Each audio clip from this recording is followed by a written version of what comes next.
Hi, I am Hans Wilhelm, and in this video, in the Life Explained series, I will talk a little bit more about the dynamic of karma, how it actually works. Karma is the law that brings back the results of all the thoughts, words and actions to the person performing them. Just like a boomerang, they sooner or later come back to us with the same or similar effect and result. Now, let's have a look how this karma law actually works.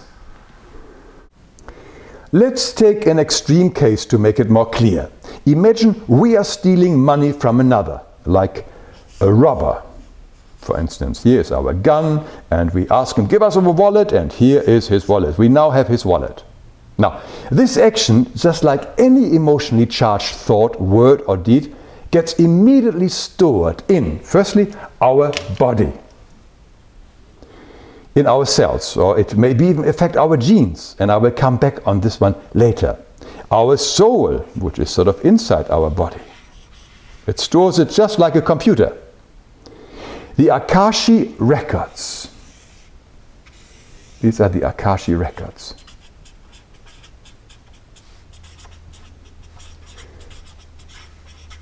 The word Akashi or Akasha comes from Sanskrit.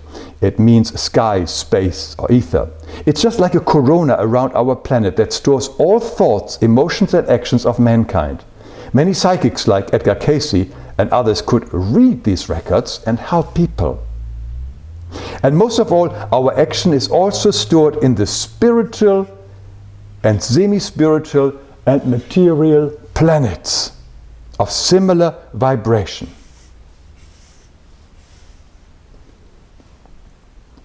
These are distant storing planets that work very much like the cloud program of our computer.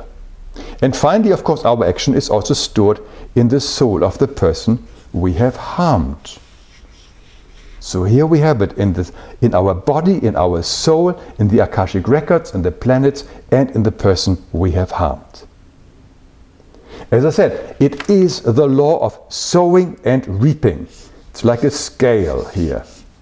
Now, we have sowing here, and this is the first half of our action, and we have just done this. We have done the sowing.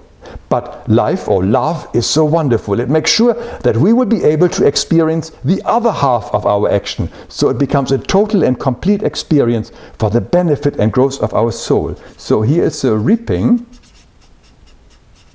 of the scale.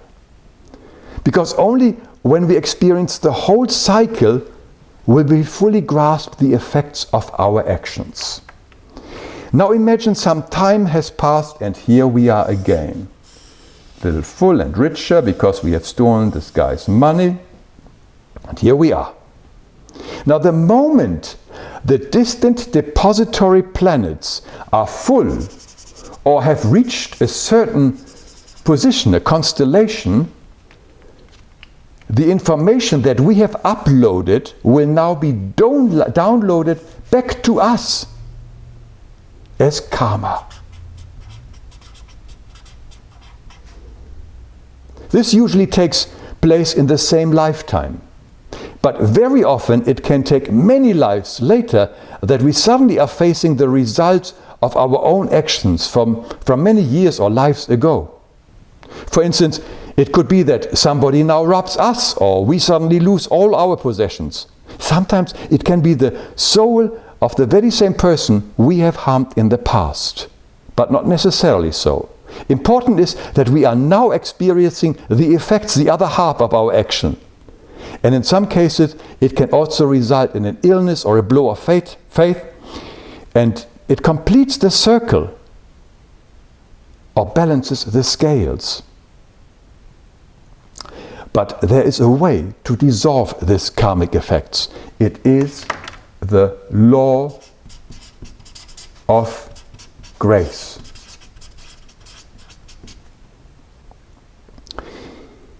Also meaning the path of forgiveness. The law of grace requires us to open our heart and truly repent, meaning feeling into the person we have hurt and imagining the hurt and loss the other person has felt as deeply and as strongly as we can, we want to make sure that the strong feelings of remorse are stored in our soul and body, so that if we are ever tempted to do a similar crime in the future, we will remember the pain that we have inflicted and hopefully not commit it again. Forgiveness also means that we have to go to the person and ask for forgiveness and offer to make amends. Only when the other person has truly and fully forgiven us and accepted our offer of amends will it be possible that the karma is dissolved. This is the law of grace. But this only works if we also change our behavior and no longer commit such crimes. It is the same grace, mercy, compassion and forgiveness that we must give to anybody who we think has trespassed against us or hurt us.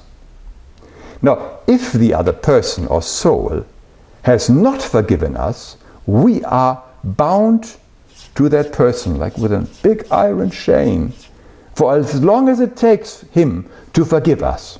It can take hundreds of years, and therefore forgiveness and to forgive is so important. You may want to check out my videos on forgiveness. Now, remember what I said earlier, that our actions are also stored in our bodies, in our genes to be precise. Why?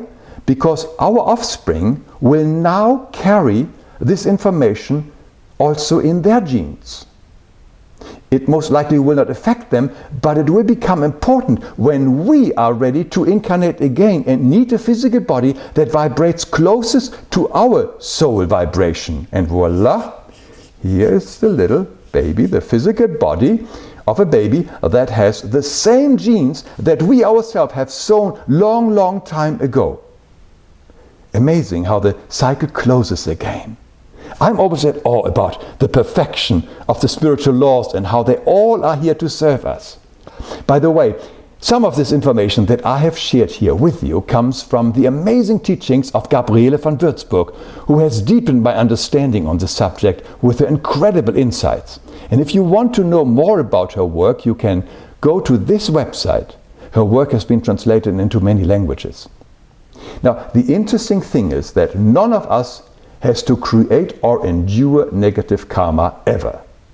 We are always given the choices between insight or pain.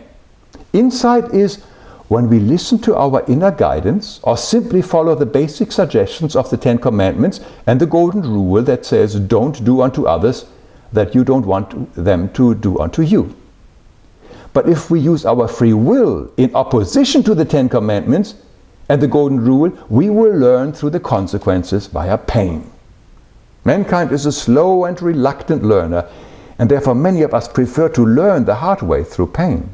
Although for thousands of years we are told not to kill, not to steal, not to harm anybody, we still do it and we think we can get away with it. We can't. We never could. But that again is not bad in itself. Everything is always for the best. The fact that we are now have to endure the pain we have inflicted on others will help us to understand their predicament better. It makes us more compassionate, more humane. So in the end, in this friendly universe, everything always turns out for the best for us. This includes the law of karma. I hope this was helpful, and I see you again soon.